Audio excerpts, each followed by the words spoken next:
Good morning. That was a lovely song to sing before we have the Bible reading. And after the Bible reading, Graham's going to tell us what it's all about, as he promised at the beginning of the service. All of it.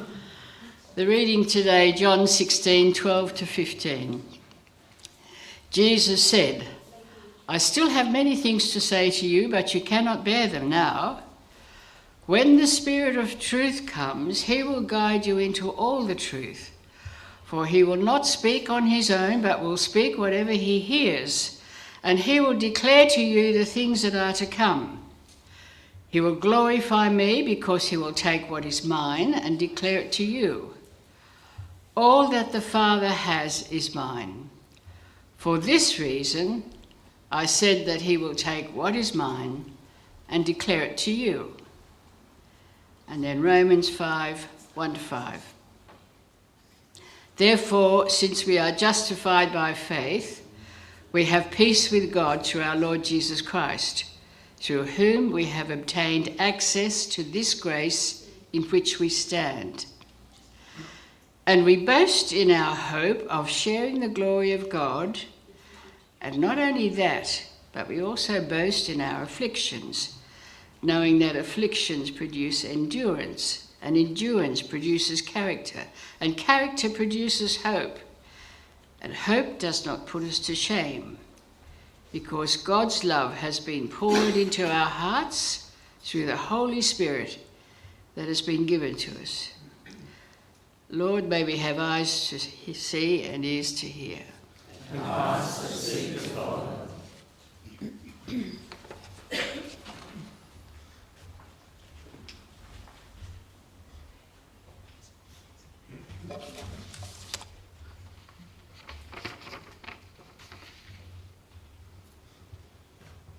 Thank you, Ruth. My promise this morning is not to try and explain the Bible passages, but to try and explain something, all right? That's what we're doing today. The readings were kind of like a segue into today's theme about the Trinity. And you'll notice in the passages of Scripture that they're passages which are chosen because I didn't pick them. They're picked as part of the lectionary because they have this sense of the three persons of the Spirit working together cooperatively. And that's why those passages are shared. And that's probably all I want you to try and pick out of that, is to hold that as a principle about God when it comes to the Trinity, is that they work cooperatively. It's not like you have God the Father with a whole different agenda to God the Son, with a whole different agenda to the Spirit. It's not a trinity of conflict. It's still a concept, but it's not a trinity of conflict. Augustine, the great philosopher and theologian from the late 4th century, when writing on the Trinity, wrote this whole... I remember how to do the text for when I did the Trinitarian subject, this big long text called On the Trinity, right? And in the end, he basically comes to this conclusion: don't bother trying to understand it, because it's vast and deep and impossible to fully grasp. And in fact, it's Augustine who likens trying to understand the Trinity as trying to pour the ocean into a jar. So often you'll find the word about the people who can tell you, who can treat the Trinity like a technical problem and just kind of put it all in place for you like a jigsaw puzzle, are kidding themselves and kidding you. All right? There's this whole aspect of the concept of the Trinity, which is mystery. But the word mystery can be used as a cop-out, right? The word mystery can be used to say it's defeatist, like it's too big, I can't understand it, therefore it's not for me. That's one way of understanding mystery. I'll never understand it, so therefore it's irrelevant.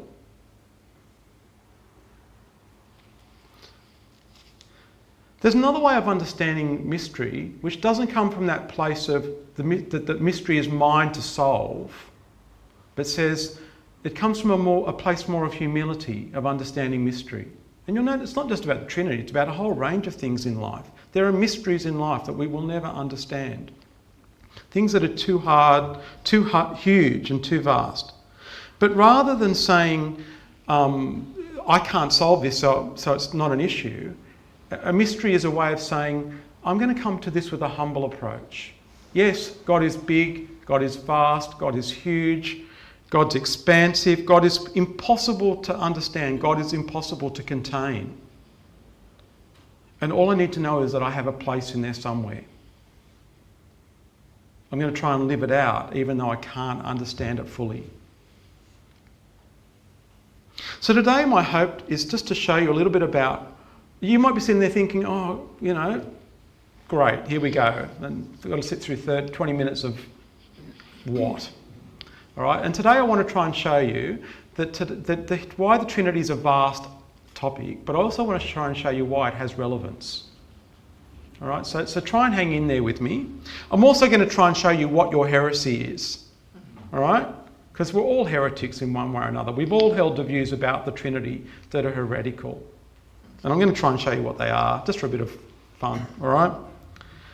So this concept of the Trinity was something that was formed. It's not in the Bible. There's nowhere in the Bible that uses this word, Trinity. There's nowhere where someone writes down and says you have to believe in Father, Son, Holy Spirit.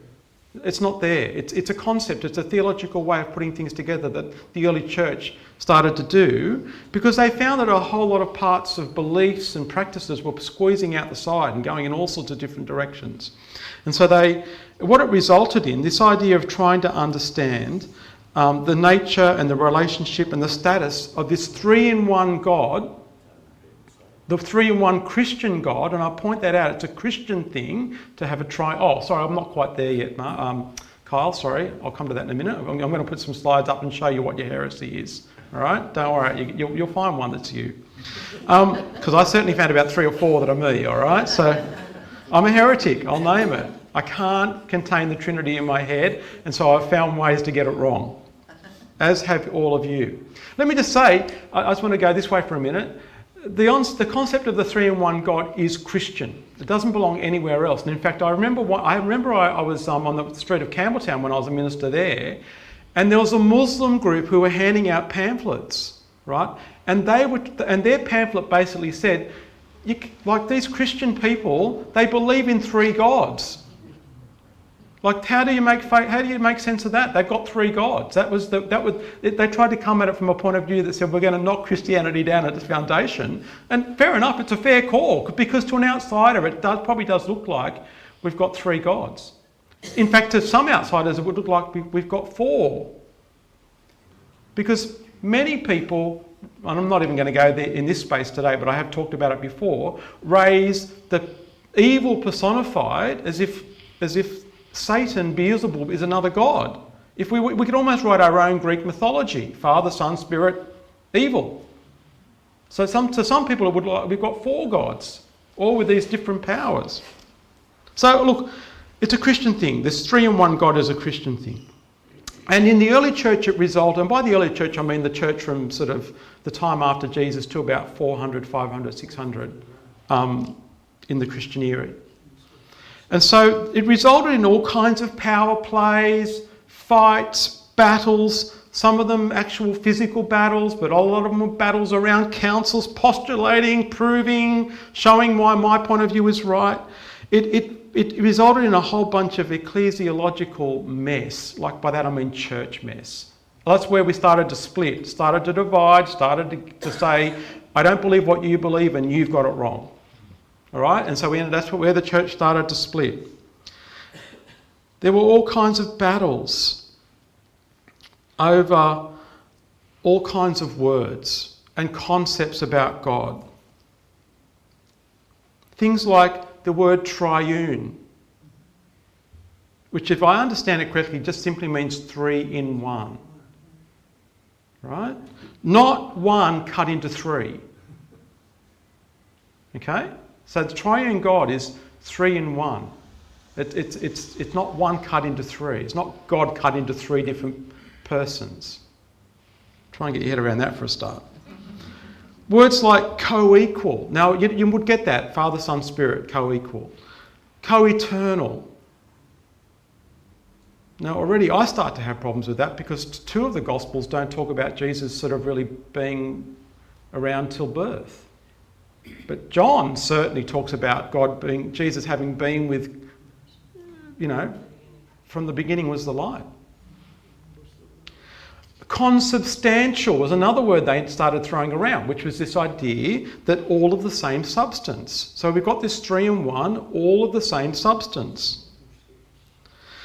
Arguments about one God, 3 hypostases, which means 3 distinct persons. At the Council of Nicaea, I had this massive argument about these 2 Greek words, the 2 words very, very similar, and I'm going to get the pronunciation incorrect. I've talked about it before. Homoousios. Go on, you say it, Ron, you've got it better than me. Homoousios. Homoousios. Homoousios is of similar substance. Mm-hmm. Homoousios is of the same substance. Same substance, right. And the only difference is one I in the middle of it, right? So the I, that's where you got this, the phrase doesn't make one iota of difference? That's where it comes from. Because one I in the middle of a Greek word makes the difference between of the same substance or of similar substance. Right? So is God all of the same? Like is God the similar substance? Father, Son, Spirit, all the same? Or, because they're 3 different people, are they kind of similar but got differences?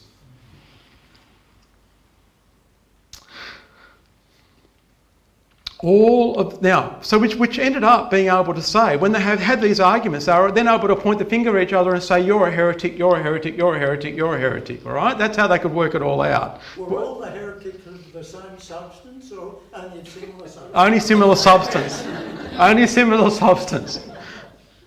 Although they were all wrong, so in some ways they were all, apparently. So these were all developing theories. All of them had biblical basis. All of them had different ways of understanding God.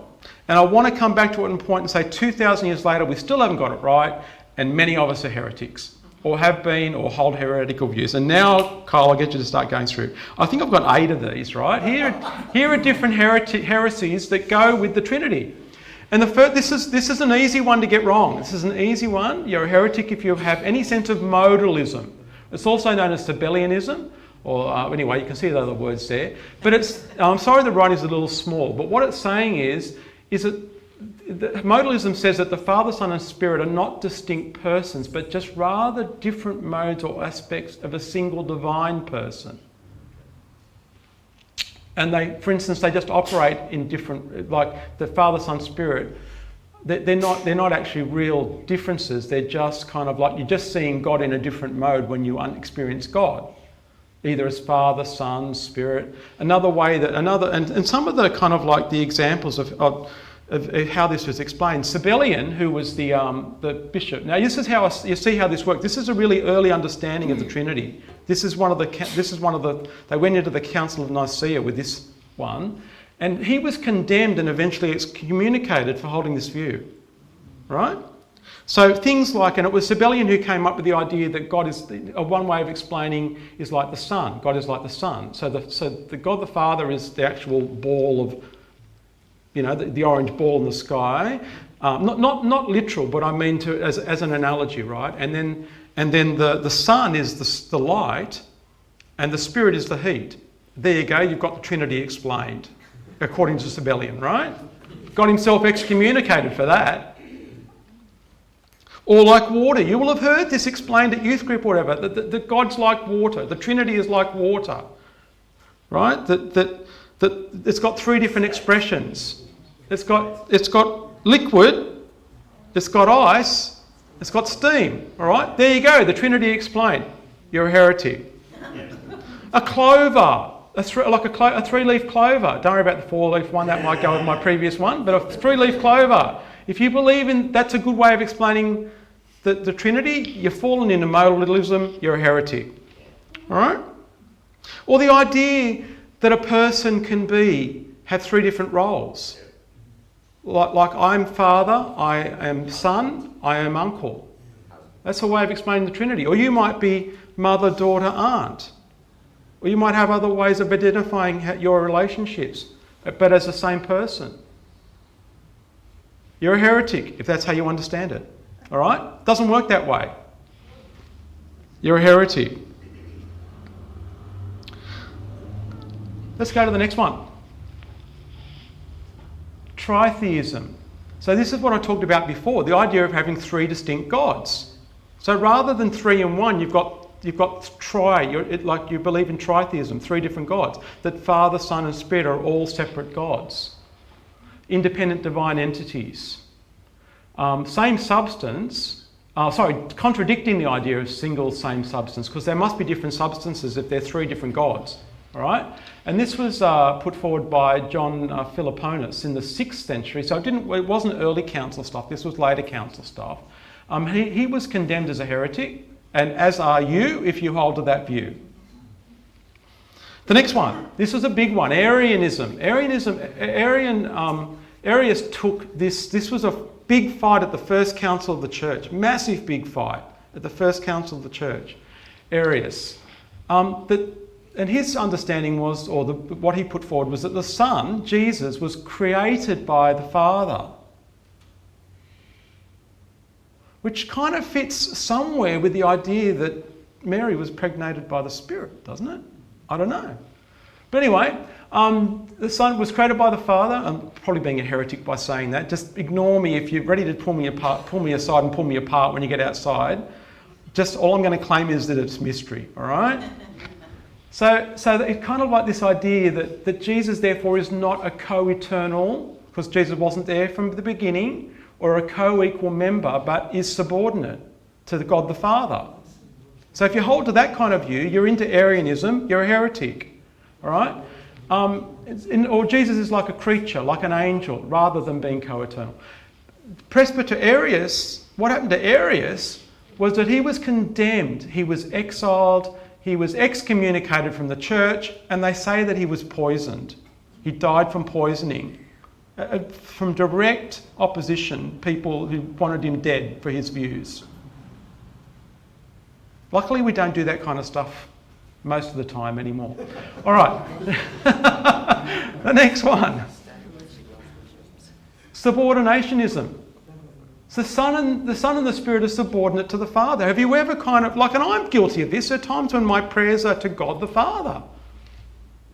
You know, like there's this whole, and as Brad said, as soon as you do this, you're putting God the Father up the top. Yeah. As soon as you hold to any view that God the Father is superiority to God the Son, or therefore that Jesus is showing humility to God the Father, it's all as you can see, it's all very messy. Yes or no? You agree with me? It's a bit messy? Yeah. So there's this kind of hierarchy. And there were very, very popular 4th century theologians. You'll know these names if you've done any reading at all. Irenaeus, Tertullian, Justin the Martyr, who held to this kind of view. Heresy. All right. The next one. Docetism. This is another, the Greek word in this is to seem. So in other words, what this is saying is, Docetism as a heresy is that Jesus was purely divine. Jesus was always God and never became fully human. So that when Jesus walked the earth, it was God walking the earth, that Jesus never embraced fully being human, which means his suffering in that weren't real, because he was experiencing them as God, not as a human being.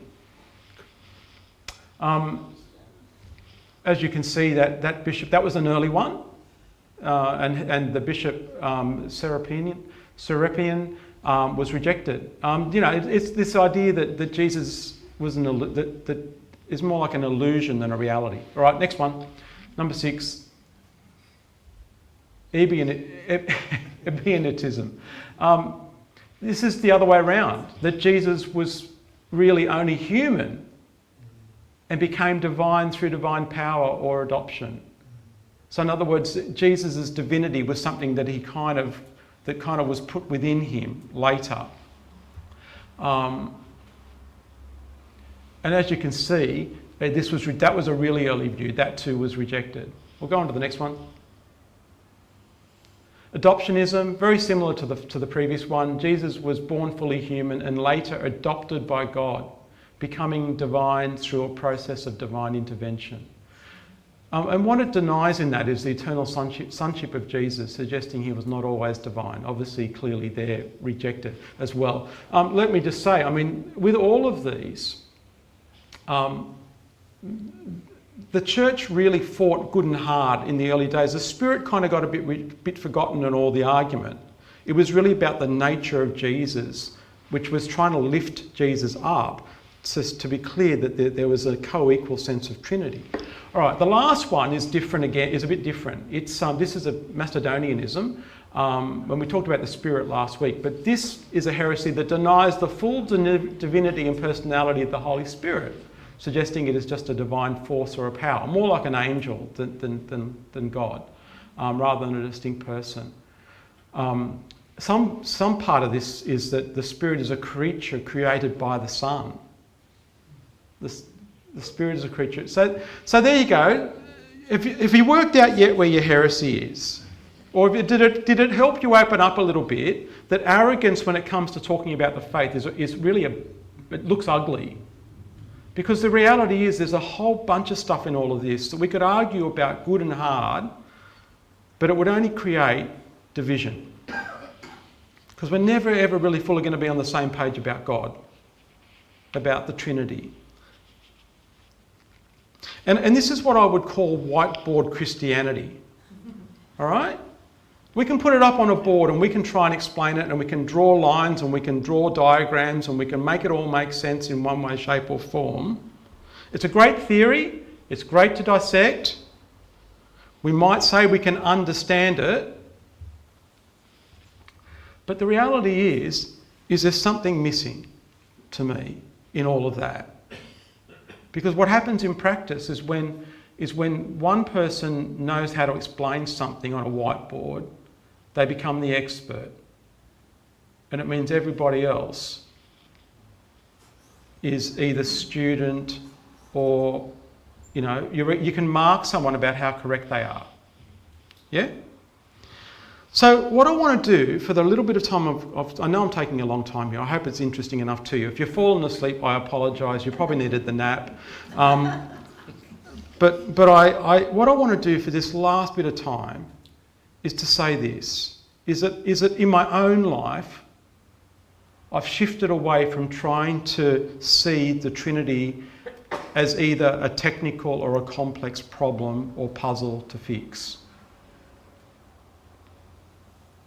It never really comes up in any conversation I have apart from in the church building. It never comes out up on the street. I don't go and get a coffee and down there at the cafe they say to me, how's it going with the Trinity today? Can you explain? Or someone, no one ever rings me up to say, I've actually really troubled by the Trinity. I need some guidance here. I've been in ministry, this is my 40th year, I've never had one conversation like that. Right? So fixing it up and putting it all together like a jigsaw puzzle, where I'm the solver, and I, same probably for you, doesn't really take us very far, except maybe you might be able to say, I was right. Maybe. This idea of the co-eternal, the hypostases, the homoousiosis, and it's all great. But all it does is explain the Trinity from a physical nature, from a problematic nature. And what I want to do is to say this, is I'd rather talk about the Trinity in terms of function and purpose. What's the purpose of the Trinity? What's the common purpose held by the three in one? So I've put these in front of you, I think 2 years ago, but I just want to show you some images that I think better capture the Trinity for me. And I'm passing these on to you, and this may or may not help. All right, so Kyle, there's about 3 or 4 photos. We'll do the first one. And this is a theological concept, again, and not trying to understand the Trinity. It comes from the 7th century, 6th or 7th century. It actually started out with a fellow by the name of Bishop Gregory of Nazianzus in the 4th century, when he was trying to talk about the humanity and the divinity of Jesus. Talked about this idea of perikorosis, which is this sense of dance, the dance of God. All right? And so there's this idea that, and this is the one I want to leave with you, is this sense of the Spirit, the Son, the Father. in dance together, in unity together. I'll get you to go to the next one for me, Kyle. Because some of them capture better that it's a movement. It's not a static thing. This concept of, this idea of Trinity is a movement. This idea that there's this unity and even community within the Spirit of God that invites us in. The next one, Kyle, if you don't mind. Again, another dance. The next one, the three persons. This is one I really like because finally we get the Spirit as female. The next one, 3-in-1 dance. And then the last one, I think it is. No, another 3-in-1, sorry. These are images that I'm hoping help you to get a big picture of how Trinity is actually alive. And the last one, no, sorry, another one. Another 3-in-1. Sorry, I had a lot of photos. One more. And there's one more, yeah. So go to the last one. Because this is what I want to get to today. Is that the Spirit of God, if the Spirit of God is unity and unified around a common purpose, that's what I preach on week by week here, I think. I'd like to think that's what you hopefully also get caught up in as well, whether it's coming out of my mouth in a way that makes sense to you or not. But this sense of the unity of God, which is built around compassion and love. Love towards you and I that gathers us in, and love that invites others in as well. The Trinity is this space like this for community. That we all become co-equal. We're not a community that pushes people out, either for belief or for whatever reason, because life's become a mess or because we just don't like you. We're a community. We try and work together to gather in so that there's more than three. And that's how I understand the Trinity, the role and the work of the Trinity in our lives. Father, Son and Spirit. Whether, like there's a little bit of bandwidth for me, and it may not be for you, but there's a little bit of bandwidth for me about the nature stuff and the consubstantial and the whatever. But what I do hold to is this, is that the Trinity is a movement calling us and leading us and guiding us in love. And that, remember when I started out before that mystery is about where do we find our place? This is where, for me, the mystery, where I find my place in the mystery, is joining in this dance of God for the benefit of, as an outward-facing church and an outward-facing kind of person. This is what I understand, that this kind of dance, this kind of movement is about drawing others into community, into this community of God that includes you and I.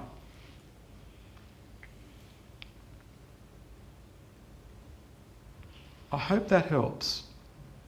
Now, if I haven't convinced you yet, or if I haven't made any sense to you, I decided to fall back into one of the heresies. You can work out which one it is.